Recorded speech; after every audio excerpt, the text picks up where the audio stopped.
طرح ڈھال آپ کر دیتے ہیں جنگ میں برستے ہوئے تیروں کے سامنے، تو وہ تیر ڈھال سے ٹکرا کے گر جاتے ہیں اور آپ کو نقصان نہیں پہنچتا، تو روزہ بھی آتش دوزخ سے ڈھال ہے، جہنم کی آگ سے بچانے والا ہے۔ روزے دار کو اللہ کی خاص رحمت نصیب ہوتی۔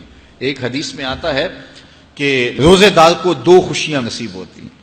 ایک خوشی اسے تب ملتی ہے جب وہ روزہ کھولتا ہے، جب سارے دن کی بھوک اور پیاس کاٹنے کے بعد شام کے لمحے ہوتے ہیں اور پھر روزہ منزل تک پہنچتا ہے، تو کس مسرت اور خوشی اور سرشاری کے عالم میں روزہ دار ہوتا ہے کہ شکر ہے کہ اتنی لمبی اور اتنی سخت گرمی کے ماحول کی شدت کے باوجود اللہ تعالیٰ نے مجھے روح بمنزل کیا۔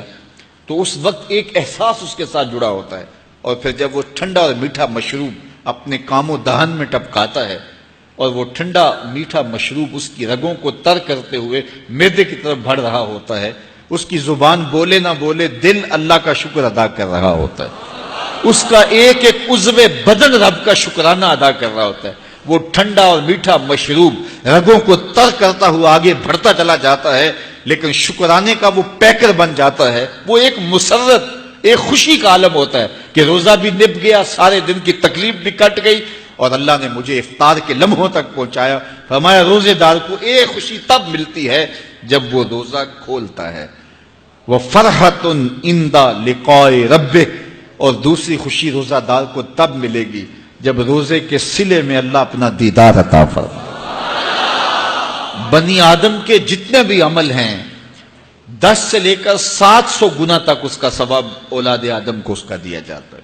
جتنا گڑ ڈالو اتنا ہی میٹھا، تو بعض کو 10 گنا، بعض کو 70 گنا، بعض کو 100 گنا، بعض کو 700 گنا، تو 10 سے لے کر 700 گنا تک بندے کے اعمال کا صلہ دیا جاتا ہے۔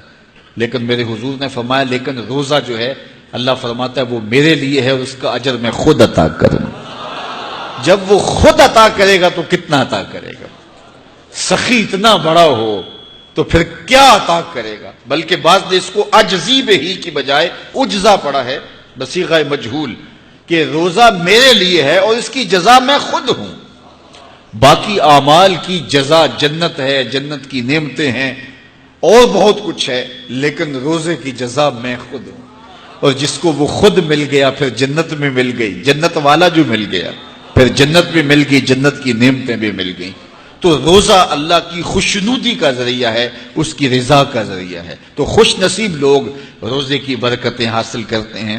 اور ایک روایت میں آتا ہے جب رمضان المبارک کا آغاز ہوتا ہے اللہ اہل ایمان کو، اپنے بندوں کو محبت کی نظر سے دیکھتا ہے، اور اللہ جس کو محبت کی نظر سے دیکھ لے پھر اسے کبھی عذاب نہیں دے گا۔ اللہ اکبر۔ تو یہ روزہ دار کے لیے اللہ کی کرم نوازیاں ہیں، اللہ کی رحمتوں کی